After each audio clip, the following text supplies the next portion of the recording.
Hoje, análise de Manchester United versus Tottenham, final da UEFA Europa League, que terminou em 1 a 0 com um gol de Brendan Johnson. Tem gente que diz que o gol foi contra de Luke Shaw, mas aqui tá constando como Brendan Johnson. E, cara, que partida maluca, cara. Que loucura, mano. Porque a sensação que a gente teve assistindo o jogo, pra quem assistiu, é que o Manchester tava dominando o jogo e ele não conseguiu ganhar. Ele perdeu. A gente vai entender exatamente como é que tudo isso aconteceu. E o improvável rolou aqui. O Tottenham ganhou um título europeu. Antes do Arsenal de Arteta. Antes de todo mundo que tava sendo hypado. Incrível, cara. É sério, essa aqui é uma das partidas mais incríveis que eu já vi. É inacreditável. Se eu te contar o roteiro da partida, você não vai acreditar. Pra quem não me conhece, eu sou o Corvo, apresentador desse canal. Seja muito bem-vindo ao Plano Blues. Cara, eu quero que vocês reparem algo muito importante sobre esse jogo, cara. Quando tu olha pro mapa de ações do jogo, mapa de controle do jogo, né, que se você for em algum site de estatística, você vai encontrar esse mapa, você nota que o Manchester, ele praticamente dominou o jogo inteiro, o jogo todo. Teve um pouco de equilíbrio no começo ali no primeiro tempo, mas depois só deu o Manchester United, cara. Quando tu olha pras estatísticas, o Manchester tem 73% de posse de bola em uma final europeia. Isso é bizarro. Só que sabe o que é mais bizarro? O Tottenham tem mais XG.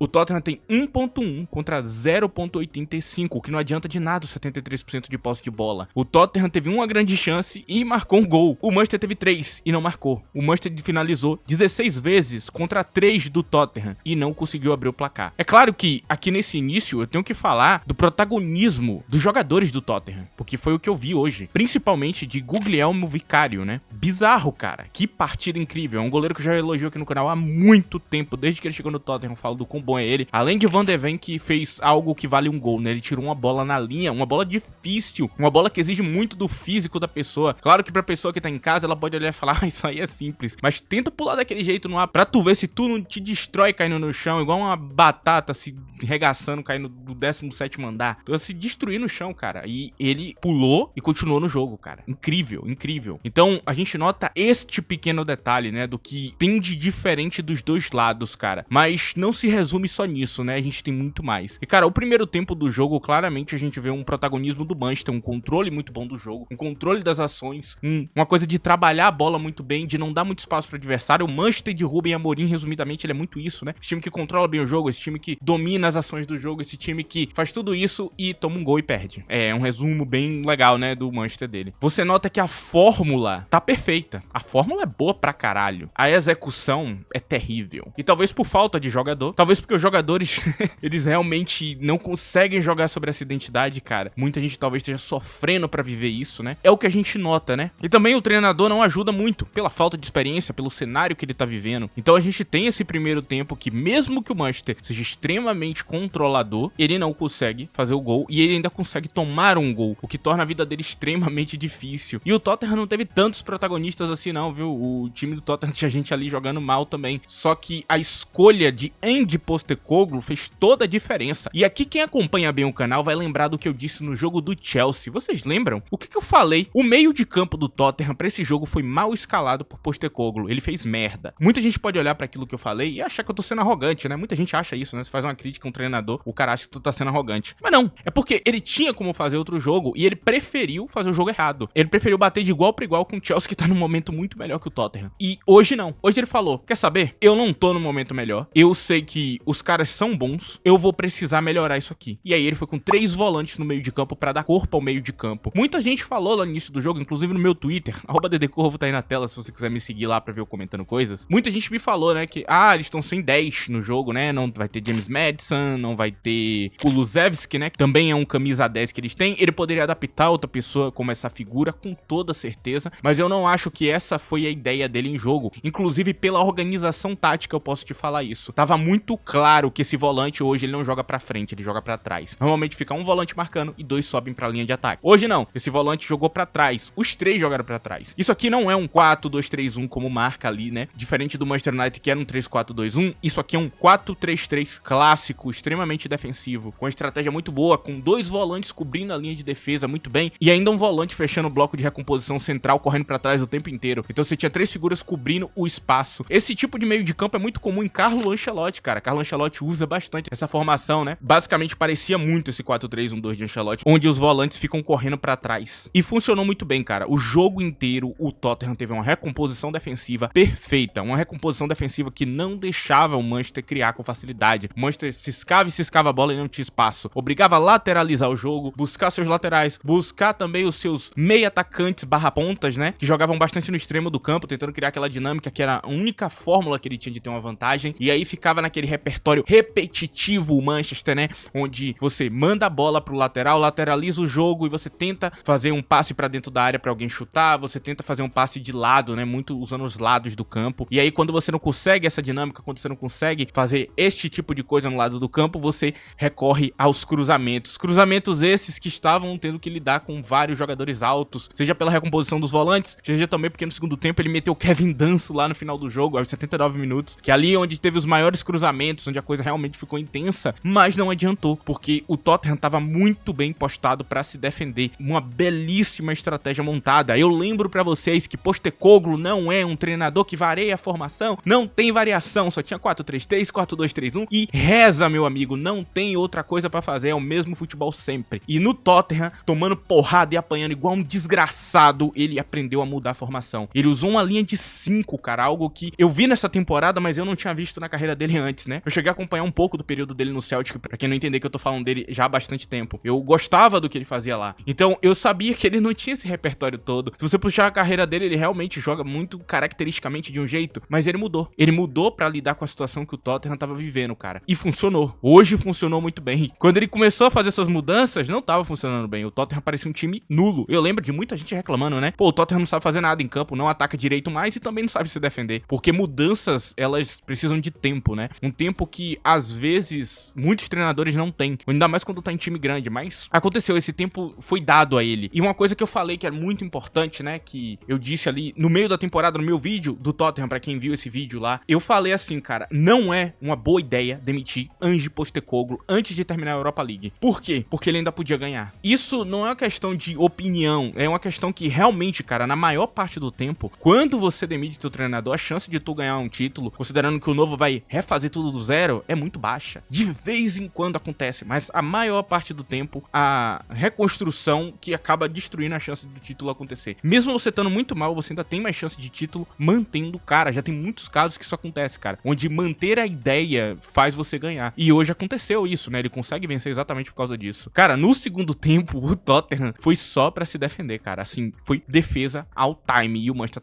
atacando. O plano do Tottenham, claramente, pra quem não percebeu ainda, é um plano de contra-ataque físico, né? Ele pôs os jogadores mais físicos dele em campo, focou em roubar a bola e contra-atacar, ou fazer passes diretos, usar jogadas diretas, explorar a jogada aérea dos jogadores, se possível, porque tem 3 caras que cabeceiam bem na linha de ataque, explorar muito bem os jogadores em velocidade, porque são jogadores fortes, velozes, que podem explorar bem o corredor, fazer pressão muito bem também quando não tiver com a bola. Então o plano do Tottenham era nessa casa, cara, ser resistente. Hoje eu vi um protagonismo em Pedro Porro que eu não vejo há bastante tempo, né? Ele marcando bem, ele marcando direito, o jogador que costuma falhar muito. Hoje ele foi muito responsável, cara. Claramente o Tottenham não tinha outra escolha, a não ser fazer isso aí, esse plano, esse contra-ataque, essa ideia. Talvez pela falta do 10, né, da construção, mas o uso foi muito bom, cara. Eu tenho certeza que ele poderia fazer um jogo mais ofensivo de outra maneira, mas ele não preferiu fazer. E fez toda a diferença. Mesmo os jogadores que não foram bem em campo, eles tiveram vital importância para o Tottenham conseguir vencer. Porque, apesar deles não irem bem ofensivamente, às vezes, eles estavam marcando bem, eles estavam fazendo pressão, eles estavam fazendo o jogo acontecer. Aí surge o protagonismo de Brendan Johnson ali naquele tempo, cara. Ele que a temporada inteira fez a mesma coisa. Tem gente que vai dizer que, é muito repetitivo esse repertório. Realmente, cara, ele faz sempre a mesma coisa. Mas funciona. E sabe por que funciona a mesma coisa sempre? Não é porque os jogadores que estão contra ele são ruins, ou porque esse jogo foi muito abaixo, que tem gente que vai dizer isso. Não é nada disso, cara. O que acontece com o Brendan Johnson é que o que ele faz repetidamente é algo muito difícil de fazer. Não é fácil. Essa coisa de tu disposicionar do zagueiro do jeito que ele faz e aparecer no espaço vazio é algo que literalmente faz o jogador valer muita coisa. Só que, claro, esse aqui é um jogador, cara, que não tem valências técnicas que brilham os olhos. Você não vê uma valência técnica impressionante em Brendan Johnson. Ele lembra muito o Gallagher. Ele é como se fosse um Gallagher ponta. Não dribla tão bem, não é um cara assim que impressiona com finalização, tipo assim, com a técnica mesmo na finalização, né, fazendo aquele gol difícil, como um Garnacho de vez em quando faz, que às vezes impressiona nisso. Não, ele é um cara que empurra a bola, ele é um empurrador de bola profissional. E entre os empurradores de bola dessa temporada, ele é um dos melhores. Eu acho que ele só fica atrás de Patrick Schick, do Bayer Leverkusen. De resto, ele é um dos melhores empurradores de bola da temporada, cara. E é muito bom que ele faça isso, cara. Essa movimentação é essencial. E às vezes você acha que é vacilo do marcador, às vezes você acha que é algo que é pouca coisa, mas, cara, quem faz isso tão bem? São poucos os jogadores, talvez eu consiga contar nos dedos, que faz isso tão bem. Eu parabenizo ele, cara, de novo. Ele destruiu a linha de marcação do Manchester, que ficou completamente perdido com aquele cara correndo pra um lado completamente aleatório, cara. Preocupado ali com o cara que pode cabecear a bola, mas ele apareceu lá e ele fez acontecer. Ele fez exatamente o que ele precisava fazer, cara. Son veio no segundo tempo e ficou claro porque ele tava no banco. Não tenho que duvidar, Son tava horroroso, cara. Claramente o físico dele não tava alinhado com o jogo. Não é um físico pra uma final de um jogo, cara. Ele tava muito mal. Inclusive, eu achei que Zirkzee, por exemplo, era um jogador que sofreria muito mais vindo do banco, porque ele tá voltando de lesão, assim. E eu nem sabia que Son, ele tava vivendo esse momento tão complicado, sabe? Cara, é nítido porque ele não jogou, cara. É incrível, assim, tipo, o quão mal ele tava. E mesmo sem o seu melhor protagonista, os caras ganharam o jogo, velho. Porque tem um cara que a temporada inteira fez o improvável, cara, que é Brendan Johnson. Artilheiro aí. Vou deixar até estatísticas na tela dele, cara, pra tu ver como é o perfil dele. Diferenciadaço, é um cara de movimentação, cara. Não é um driblador, não é nada disso. É só um velocista de movimentação que sabe se desvencilhar da marcação com movimentação. Uma coisa que é muito mais importante do que você ser forte, do que você driblar bem. Que às vezes tem um cara que dribla bem, mas ele não sabe fazer exatamente isso aqui que esse cara fez hoje, que é se movimentar da maneira correta. E é isso, cara. Um time ganha, outro perde, acontece. Não vem com discursinho de perdedor não, discursinho de fracassado não, né? Eu já vi que vai ter uma galera com esse papinho, né? Que,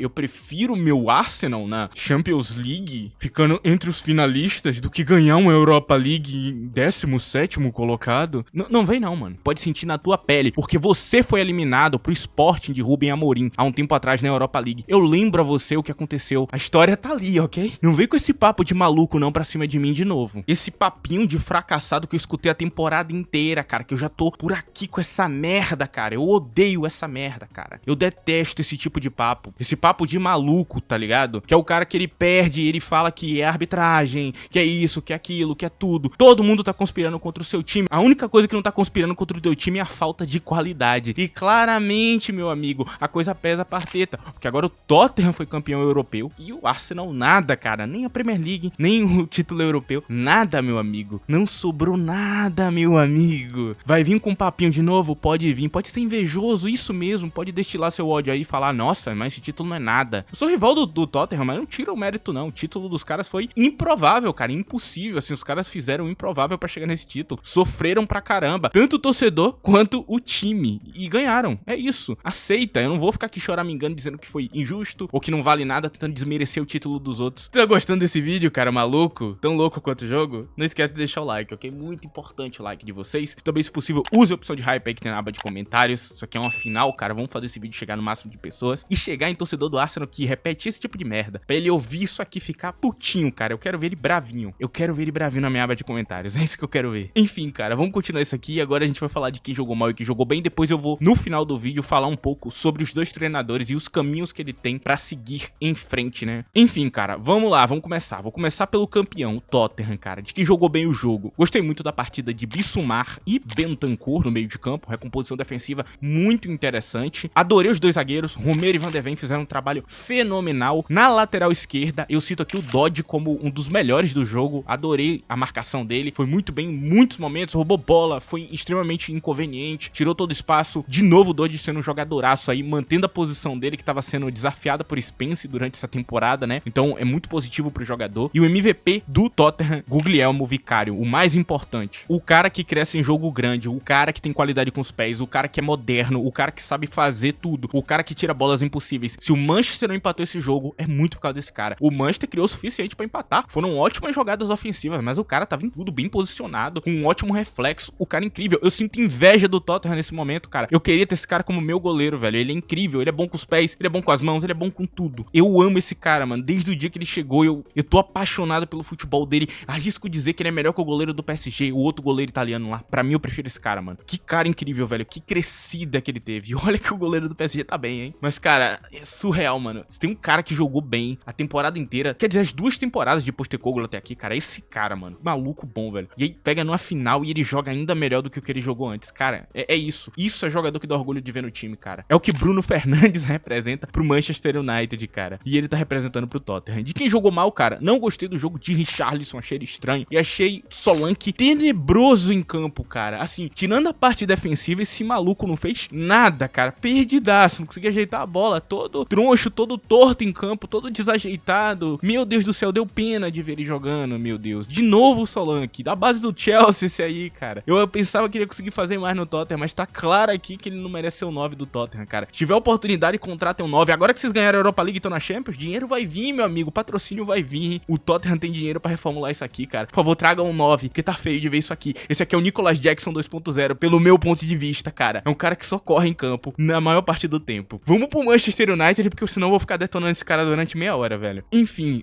no Manchester, cara, de quem jogou bem, Mazraoui foi muito bem na lateral. Na outra lateral teve Dorgu, defensivamente incrível. Ótimas recomposições e corridas pra trás que ele fez, tirou bola. Cara, incrível o jogo de Dorgu, foi lindo mesmo de ver. Leny Yoro jogou muito também. Ofensivamente, muito bom também. Subia ali, fazia coisas que laterais não fazem. Maguire também muito bem posicionado ali como zagueiro, cara. Foi muito bem o jogo inteiro, assim. Errou aqui e ali também, de novo, né? Um jogo que a gente tem alguns erros ali dos jogadores, mas que não é algo que resultou no gol, né? O gol, ele vem de outra coisa. Então, eu não posso falar desses jogadores aqui. E depois que eu citei esses aqui, eu acho que não tem mais ninguém que tenha jogado bem o jogo. Não posso falar de ninguém. Agora, de quem jogou mal, cara, eu falo aqui de Mason Mount. Se teve uma escolha horrível de Ruben Amorim, foi de botar Mount nesse jogo, cara. Que escolha maldita, cara. Que escolha miserável. E eu falo sem nenhuma pena isso aqui, cara. Mano, não era. Mount não tava nesse momento de entrar nesse jogo. Esse jogo aqui, todo mundo sabe, era pra ser Bruno Fernandes na cara do gol. A gente sabe que Bruno Fernandes devia estar perto do gol. Não funcionou bem, não teve uma boa conversação com o meio de campo, não fez nada no jogo na maior parte do tempo e só atrapalhou. E cara, eu não sou um dos maiores fãs de Garnacho, não sou, mas eu acho que talvez até ele teria sido uma opção melhor pra aquele momento que ele tava vivendo ali, cara. E com certeza, cara, eu teria escalado o Ugarte e Casemiro com Bruno Fernandes no ataque, velho, pra deixar Bruno Fernandes perto do gol, porque ele é o cara que muda o jogo, mano. Eu achei a escolha muito ruim, porque, cara, Diallo do outro lado tava voando, assim, tipo, os últimos jogos e, mano, só tinha um lado de campo, só tinha um cara pra tu buscar. Achei a escolha realmente, cara, mudou tudo. E eu também não gostei do jogo de Onana, cara. Achei o jogo de Onana bem ruim pra mim. Ele é o pior do jogo, com toda certeza. Não vi nada demais nele, tirando um passe aqui e ali, mas nada demais. Não vou falar de mais ninguém. Eu acho que o pessoal fez seu papel. Coisa não aconteceu, cara. Eu acho que ninguém jogou super mal no Manchester. Coisa não aconteceu. Uma falha, um gol. E o Tottenham é o protagonista disso, de conseguir se defender muito bem.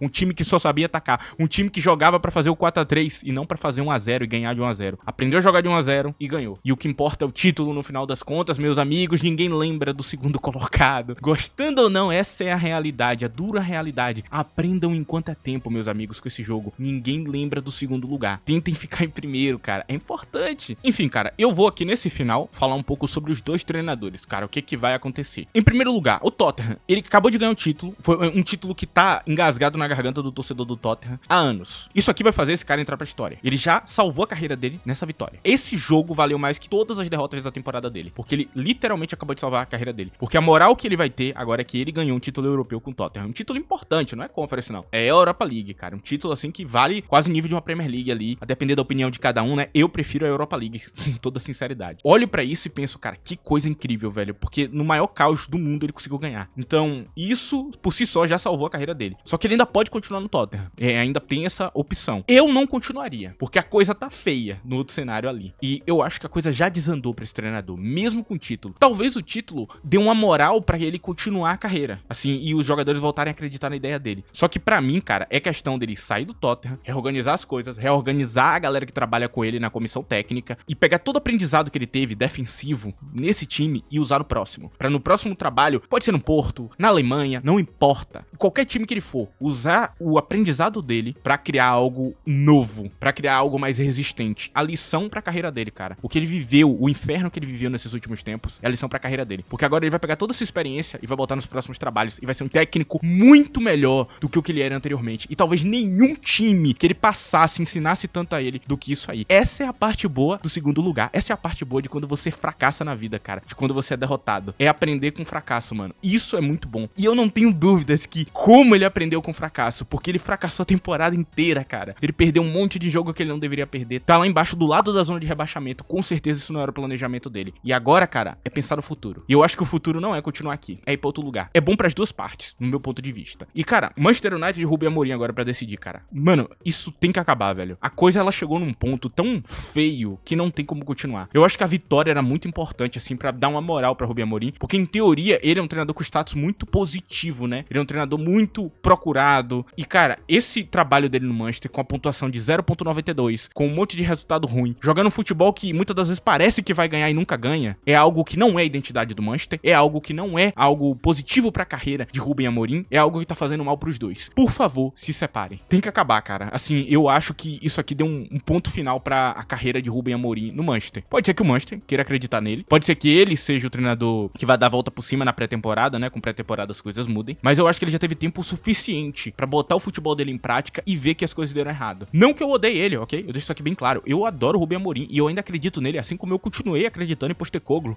Se vocês veem os vídeos, eu falei que a coisa tinha bem mais a ver com o cenário como um todo, né? Do Tottenham e tudo mais, do que necessariamente só o treinador. E o que eu falo aqui nesse final é exatamente isso, cara. Ele precisa tomar a decisão e talvez ele mesmo, até ajudando o Manchester, sair sem pedir nada, né? Que é tipo, tá, não deu certo, pendura as minhas chuteiras aqui, não vou continuar porque tá dando errado e eu não quero atrapalhar o financeiro de vocês, já estão muito complicado. Isso seria uma atitude linda de ver de Ruben Amorim, se ele fizer isso. Agora, se quiser continuar, se o Manchester quiser acreditar e se ele quiser acreditar no Manchester, também não vai ser ruim, cara, vai ter um planejamento aí pra acontecer. Só que tudo me indica, cara, que a coisa vai dar errado, mano. Todos os sinais dizem isso. Eu sei, esse vídeo aqui ficou enorme, muito mais do que outras análises. Desculpa por isso, mas eu precisava falar, cara, eu precisava falar nesse momento. Eu acho que a coisa que eu mais preciso é falar, cara. Que foi tenso, cara, eu fiquei tenso durante 90 minutos, assim, roendo unha. Foi o que eu fiquei vendo esse jogo. Então, foi uma tensão ali muito grande de ver isso, cara. E foi bom, cara. Foi um jogo bom. Enfim, o vídeo tá chegando no fim. Eu agradeço a todos que colaram, todo mundo que deixou o like, todo mundo que vai ajudar esse vídeo de qualquer maneira, cara. Qualquer maneira que você arrumar de ajudar o vídeo e ajudar o canal, pode ficar à vontade, tá ligado? Seja compartilhando, seja mandando pra um amigo no grupo de WhatsApp, não importa. Qualquer maneira que tu achar, eu já te agradeço. Eu também agradeço a você que escutou tudo isso aqui inteiro, cara. Escutou meu rage, meu ponto de reflexão, todas as emoções que eu tô vivendo nesse exato momento, porque o jogo acabou de acabar e eu tô gravando isso, então eu tô naquele ponto, tá ligado? Naquele ponto pós-jogo, assim, que tu tá feliz. Enfim, é isso, rapaziada. Tchau.